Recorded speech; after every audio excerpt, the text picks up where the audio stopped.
Have you ever wondered why, even when you know clearly that certain attachments only bring you pain, you still cannot let them go? Have you ever been curious why the Buddha did not simply teach us to think positively, but instead asked us to look straight at things like the impurity of the body and the suffering hidden inside pleasant feelings? Welcome back to the channel, my friend. Today, we are going to walk into a teaching that many people misunderstand or quietly avoid. When they first hear phrases like observe the body is impure, observe feelings is suffering, observe the mind is impermanent, observe phenomena is not self, they think it sounds dark, pessimistic, or even frightening. They assume that such contemplation means denying beauty, denying joy, or hating the body and the world. But the truth is the complete opposite. These contemplations are not meant to make you depressed. They are medicines aimed exactly at the places where your delusion is strongest. They are like lights held up to the corners you never look at. The corners where your confusion silently grows. When you really understand them, apply them, and live them, something remarkable begins to happen. Your mind becomes quieter, your attachments loosen, your pain becomes easier to hold, and slowly, almost imperceptibly at first, your destiny begins to turn toward a lighter, brighter direction. Today, I want to share this path with you in the form of a story, so that you can feel it with your heart, not just understand it with your head. On the way, we will weave in the themes of awakening, wisdom, karma, compassion, practice, and destiny. You will see how looking honestly at impurity and suffering can lead not to despair, but to freedom. Imagine a young man in his late 20s. At his calmly, on paper, his life does not look so bad. He has some education. He has worked a few different jobs. He has been in life. He has a family that cares in its some clumsy way. And inside, he feels like he is carrying a stone that gets heavier every year. His work is unstable. Every time he thinks he has found a good position, something happens. Company restructures. A project fails. A manager changes, and he is back at the beginning, polishing his rhythm, swallowing his pride, pretending that he is fine. His relationships are full of drama. In life, he clings completely, giving everything, demanding everything, and then breaking down completely when things do not match his imagined ending. With his family, he feels like no one sees him clearly. He carries resentment from childhood, replaying old scenes where he felt ignored, criticized, or compared. At night, he lies in bed staring at the ceiling, replaying conversations, imagining arguments that never happened, worrying about tomorrow, regretting yesterday. His chest feels tight, his stomach knots. Sometimes he wakes up in the middle of the night feeling like he is falling through a dark tunnel with no bottom. He has tried different methods to feel better. He has read books about positive thinking. He has listened to motivational talks. He has distracted himself with entertainment, social media, shopping, food, and romance. He has told himself many times that he just needs to toughen up, to work harder, to be stronger. But the stone on his chest does not go away.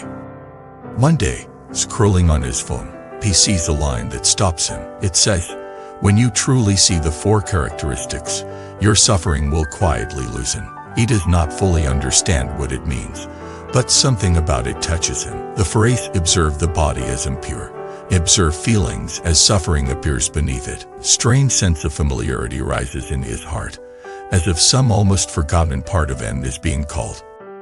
He searches further and finds a simple explanation of how the Buddha talked about four contemplations that cut into the roots of suffering. Observing the body as impure, observing feelings as suffering, observing the mind as impermanent, and observing phenomena as not self. As he reads, he feels something he has not felt in a long time. It is not excitement exactly. It is more like a deep exhale, like when someone finally speaks a truth that you have been circling without naming.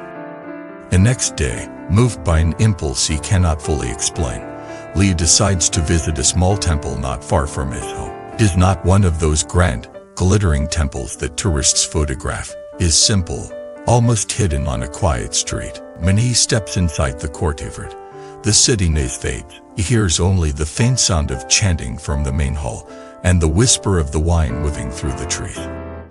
For some reason, his heart sinks in a good way, like a heavy object finally finding the ground. His thoughts, which have been spinning all morning, slow down. He walks toward the hall and sees an old monk sitting before a statue, chanting softly. The monk's voice is low and steady, like a bell sounding far beneath the surface of the sea. He stands at the back, not wanting to disturb anyone. As he listens, tears begin to fall without warning. He does not even know what he is crying about. It is not a dramatic sobbing, but a quiet, steady flow, as if his heart has found a place where it can soften for the first time in months or years. When the chanting ends, the old monk turns, notices the young man, and walks toward him. His steps are slow but firm. His eyes are clear, holding both seriousness and kindness. He looks at Leo for a moment and asks gently, "Are you tired?" The question pierces straight through the armor. Leo nods. He cannot speak. He is afraid that if he opens his mouth, all the unsaid words and suppressed emotions will flood out and drown him. The monk gives a small smile and says, "You are tired because you are carrying what does not need to be carried. You are suffering because you cling to what was never truly solid. You are in pain because you treat what is passing as if it were permanent. You are entangled because you think everything is about you." Words are simple, but they land like arrows. In those few sentences, Leah feels that the old monk has seen through his entire life. They sit down together on a wooden bench near the side of the hall. The afternoon light filters through the leaves, making soft patterns on the floor. The monk begins to speak of the four contemplations, not as heavy philosophy, but as practical tools for someone who is drowning. He says, "The Buddha did not ask you to become special, powerful, or mystical. He asked you first to see reality more clearly. When you see reality, you stop being deceived by illusions, and you are no longer deceived. You suffer less. That is where freedom begins." The first contemplation is observing the body as impure. Many people misunderstand this. They think it means hating the body, rejecting beauty, or denying the value of physical life. That is not the point. The point is to correct a deep mistake inside you. The monk looks at Lee and asks, "When you think of yourself, what is the first thing you unconsciously identify with?" Leo thinks and answers, "Probably this body, my face, my image, how other people see me." "Exactly." The monk nods. "We treat the body as if it were a perfect, controllable, permanent object. You sit to build identity and pride. You are obsessed with how it looks, how it is judged, whether it is admired. But what is this body actually, if you look closely, not romantically?" He guides Leo to observe, not with disgust, but with factual clarity. The body is made of skin, flesh, blood, bones, organs, fluids. Under the skin that people decorate with makeup, clothes, and jewelry, there is sweat, all waste, constantly aging cells. The breath carries smells. The stomach is full of half-digested food. The intestines hold waste that must be expelled. Every day, the body gets older, cells die and are replaced. Hair falls, skin dries, joints stiffen, muscles weaken. Even now, as a young man, Lee has mornings when his body feels heavier than before, when some small part aches for no clear reason. The monk says, when the Buddha asks you to see the body as impure, he is not asking you to be negative. He is asking you to see through a dangerous fantasy. You cling to youth, beauty, strength, and you build your sense of worth on these unstable qualities. You then suffer terribly when they change, which they always will. If you can remember the true nature of the body, you will not hate it, but you will also not worship it. You will care for it as a temporary vehicle, not as your eternal self. He sits with this, feeling a strange mixture of relief and discomfort. He remembers how much time he has spent comparing his appearance to others, feeling inferior, feeling superior, trying to fix the body as if it were a statue that could be polished forever. He remembers relationships where physical attraction was everything at the beginning, but when the novelty faded, he felt empty and anxious, as if something essential had disappeared. The mind continues, when you see the body as impure and impermanent, you treat it more realistically. You feed it, clean it, rest it, and use it to do wholesome things. but you do not demand that it becomes the foundation of your worth. When aging or sickness comes, you will still feel pain, but you will not feel betrayed in the same way, because you no longer believe that the body owes you eternal youth. In that space, your destiny begins to shift. Instead of chasing endless physical perfection, you invest more energy into qualities that can grow as the body ages: kindness, patience, wisdom, compassion. And the mind moves to the second contemplation, observing feelings as suffering. He looks at Leo and asks, "What do you chase most strongly in your daily life?" Leo thinks of love, success, recognition, comfort.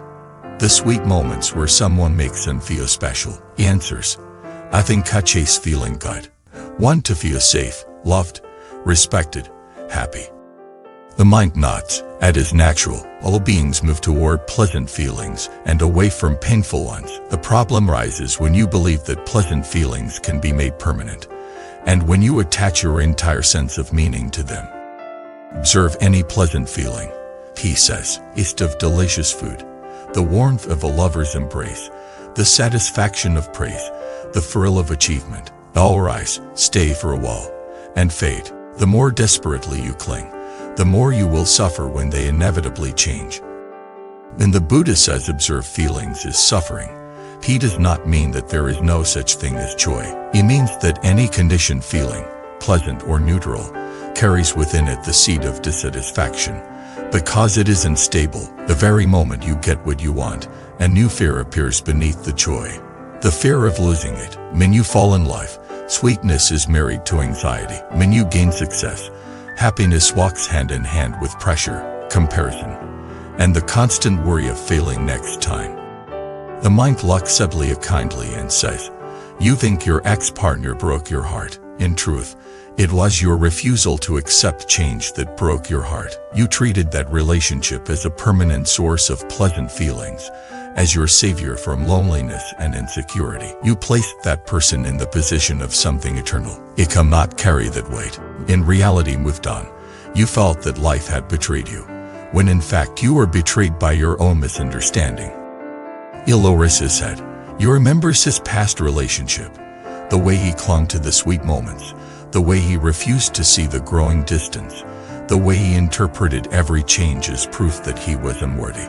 He realizes that the suffering did not come only from the breakup, but from the countless moments when he tried to freeze a living, changing person into a fixed dream. The mind says, when you observe feelings as suffering, you are not required to reject happiness. You are invited to enjoy pleasant moments with awareness, knowing they will pass, and to not build your identity on them. You are invited to see that even your pain is not permanent. Feelings come and go like waves. The problem is not the waves, but your belief that they should all be calm and sweet. You can remember that feelings by nature cannot be stable. Your relationship with them changes. When joy arises, you taste it fully, grateful but not desperate. When sadness arises, you hold it gently, owing it, too, will transform. You no longer chase or run with the same panic. This loosens many chains of destiny, because your choices are no longer driven only by the hunger for pleasant feelings and the fear of unpleasant ones. Next, the monk introduces the third contemplation, observing the mind as impermanent. He asks Leah, "Have you ever noticed how quickly your mood can change?" Leah thinks of mornings when he woke up feeling hopeful, but one sharp comment at work destroyed this confidence. He remembers days when he felt depressed for no clear reason, only to feel lighter after a simple act of kindness from someone. He thinks of how a song, a smile, a memory can suddenly shift his entire inner weather.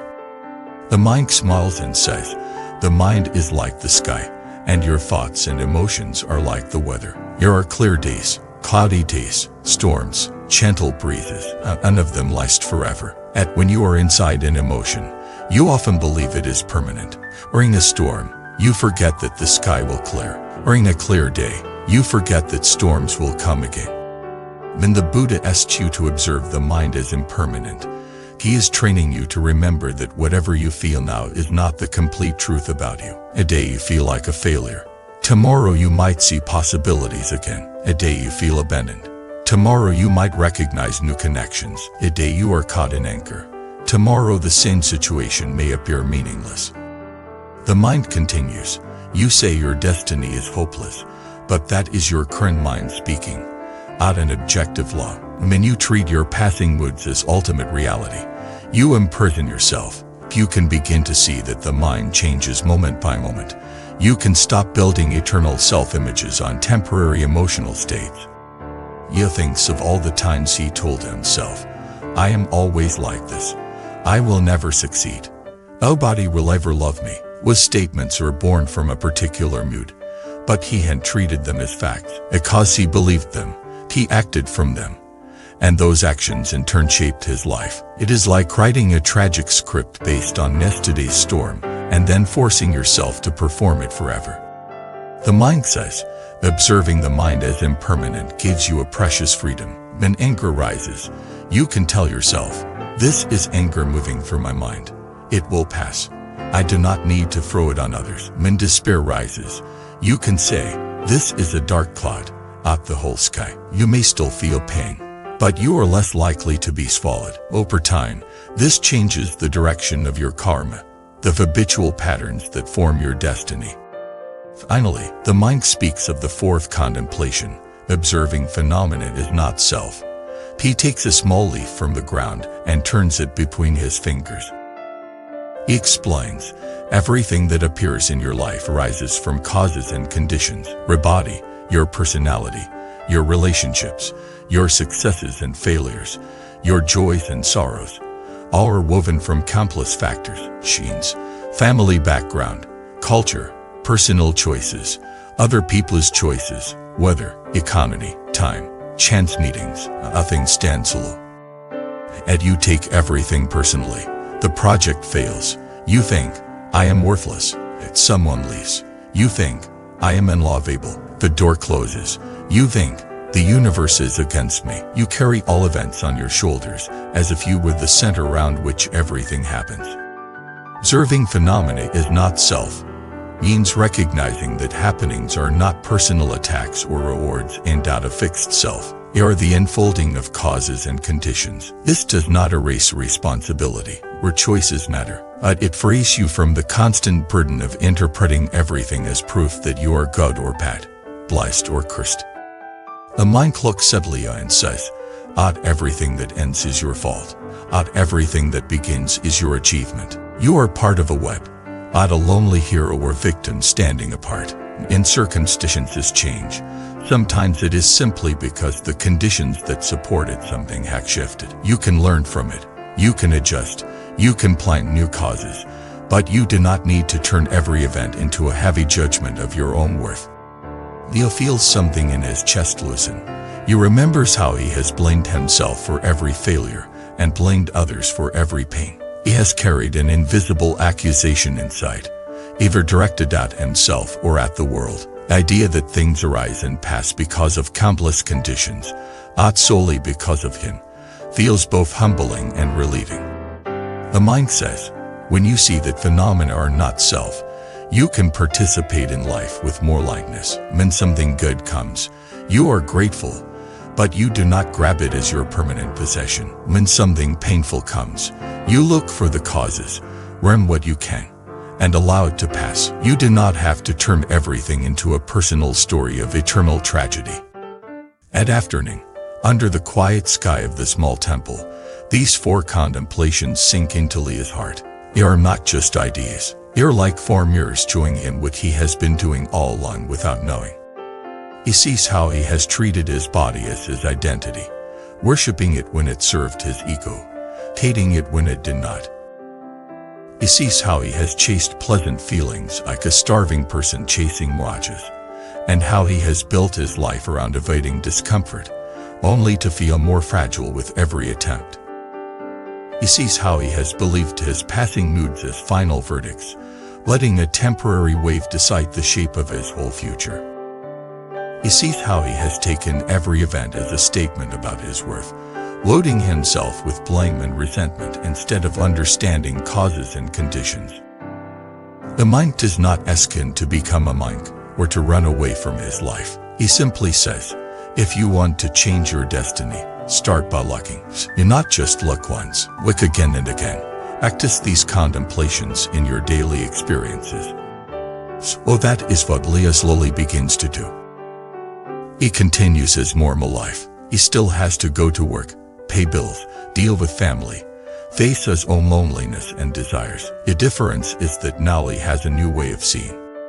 When he goes to the gym or looks in the mirror, and the old voice of comparison begins, he remembers observe the body as impure. He does not use it to insult himself. Instead, he gently reminds himself, this body is a temporary combination of elements. It can be cared for, but it will age and change. A value cannot be built only on something that will definitely slip away. When he feels restless desire for physical beauty, his or others, he asks, what am I hoping to gain from this appearance? Safety, recognition, control. He notices how often he treats the body as a shield against inner insecurity. Seeing this does not eliminate desire overnight, but it makes it less blinding. When he eats, instead of mindlessly stuffing his feelings down, he occasionally pauses to think of the long chain of conditions that brought the food to his plate. Smell, rain, sun, farmers, transport, workers, countless lives. He feels gratitude and also remembers that this body is supported by so many factors, and that one day it will lie down and not rise again. This thought does not make him morbid. It makes him more present, more appreciative, less likely to waste his days on petty obsessions. When happiness appears, like a weekend with friends, a kind message, a small success at work, he remembers observed feelings as suffering. This does not mean he rejects the joy. He laughs, he enjoys, he relaxes, but somewhere inside, a soft awareness whispers, this feeling will pass, and that is normal. Because of that awareness, he clings less, is less frantic to prolong the moment forever, is less panicked when Monday arrives, when the message thread goes quiet, when the success becomes last week's news. When painful feelings appear, the same contemplation helps him in another way. On a difficult day, when anxiety rises like a wave, he remembers that feelings are not solid objects. They are processes, sensations in the body, stories in the mind, are dancing together. He sits for a moment, places a hand on his chest, and breathes. He tells himself, this is anxiety moving through me, is not a permanent curse. Sometimes, late at night when loneliness bites, he remembers how much suffering came from his earlier attempts to numb that feeling with constant contact, promises, and emotional brawn. He practices simply feeling the emptiness without immediately filling it with frantic messages or empty scrolling. It is not easy, but slowly, he discovers that he can survive a lonely night without collapsing. The feeling rises, peaks, fades. The more he experiences this, the less afraid he is of his own emotions. That courage quietly changes the choices he makes, and those choices slowly alter his path. He also practices observing the mind as impermanent. When he wakes up in a dark mood, he no longer declares, my whole life is meaningless. Instead, he says, today my mind is cloudy. Let me not make big decisions from this place. Let me take care of my body, do what needs to be done, and see how the sky looks later. On good days, he enjoys these but does not assume it will last forever. This helps him remain gentle toward others who are struggling, instead of judging them from a temporary high point. When he sees his own mind constantly shifting, he stops expecting himself or others to be emotionally perfect. This realism reduces lots of unnecessary conflict. The contemplation of phenomena as not self brings a particularly deep shift in his relationships. At work, when a project fails despite his effort, he still feels disappointment. But he also looks at the wider web. Is the timeline realistic? Did other teams support the plan? Were there market factors beyond his control? He sees where he can learn and improve, but he no longer translates one failed project into I am a failure. Because he does not collapse into shame, he is able to adjust, try again, and even support his colleagues. This resilience slowly changes how people see him. Opportunities begin to appear that he would have missed if he had been busy drowning in self-blame. In his family, when conflicts arise, He begins to sense the karmic patterns behind everyone's behavior. He notices how his parents' anxiety comes from their own upbringing, the poverty they endured, the criticism they received. He sees how their harsh words are often born from fear, not from a desire to hurt him. This does not mean he accepts abuse. It means Lee stops taking every sentence as a personal attack on his worth. Sometimes he speaks up calmly. Sometimes Lee chooses to let small things pass. In both cases, his heart is softer over time. This subtly shifts the family atmosphere. And he thinks about his past relationship. Instead of repeating the old story that he was uniquely cursed, he recalls the many conditions that shaped it: his own insecurity, his partner's fears, their different backgrounds, unhealed wounds on both sides. He sees more clearly how his attempt to make the relationship into an absolute refuge put unbearable pressure on both of them. He begins to forgive himself and the other person. He does not need to glorify or demonize the past. It becomes a lesson instead of a prison. Months pass. Leo continues visiting the temple regularly, sitting quietly for a while each day, listening to teachings when he can. He is not perfect. He still gets angry, still feels jealous sometimes, still falls into old patterns. But something fundamental has changed. He now has a way to relate to his struggles. And he falls into attachment. He remembers the impurity and impermanence of the body and the instability of feelings. When he is tempted to give up, he remembers the impermanence of the mind and the fact that today's despair is not his destiny, only his weather. When he is crushed by guilt or bitterness, he remembers not self and looks more carefully at the web of causes, taking responsibility where it is his and letting go where it is not. His sleep slowly improves. His anxiety eases. His work becomes more stable as he reacts less dramatically and responds more wisely. His relationships soften as his expectations become more realistic and his compassion grows. He still has challenges. Life does not turn into a fairy tale. But the stone on his chest is no longer as heavy. There are mornings when he wakes up and realizes he feels quietly okay, even without anything special happening. For him, is a new kind of miracle. From the outside, someone might say, he was just lucky that things improved. From the inside, Leo knows that his destiny did not suddenly change by magic. It turned slowly because he began to see and act differently. The same events that once would have crushed him now become opportunities to practice. The same emotions that once ruled him now become teachers. This is what it means when people say that truly understanding these contemplations will quietly turn your destiny toward light. It is not about escaping your life. It is about seeing it clearly enough that you stop stabbing yourself with your own illusions. So what does this mean for you, listening right now? Maybe you are also tired. Maybe you lie awake at night, replaying past mistakes and fearing future disasters. Maybe you cling to your body's appearance, terrified of aging and comparison. Maybe you chase pleasant feelings so intensely that you feel empty when they are not there. Maybe you believe that your current mood defines your entire future. Maybe you interpret every event as a verdict on your worth. And so, the Buddha's contemplations are not cold doctrines. They are medicine written with you in mind. Observing the body as impure can free you from unrealistic expectations and allow you to treat your body with both respect and detachment. You care for it, but you do not worship it. You accept its cycles. You sit to do good. You do not let it become your prison. Observing feelings as suffering can help you step off the endless treadmill of chasing and running away. You start to see pleasure and pain as waves, not as rulers. You enjoy joy without clinging and meet pain without collapsing. Observing the mind as impermanent can protect you from believing your worst thoughts. It can give you the courage to wait, to breathe, to act from a more stable place. Observing phenomena as not self can lighten the burden of constant self-judgment and constant blaming of others. You start to see yourself and others as part of a vast field of causes and conditions. This humility and clarity open the door to real compassion and wise action. And none of this will happen overnight. The old habits are deep. Your fear, your attachment, your anger have been practicing for years. But every small moment of clear seeing is a crack in their wall. Every time you remember even one of these contemplations and apply it in a real situation, you are steering your life a tiny bit toward freedom. Over months and years, those tiny turns add up. There is one thing to remember. It is this.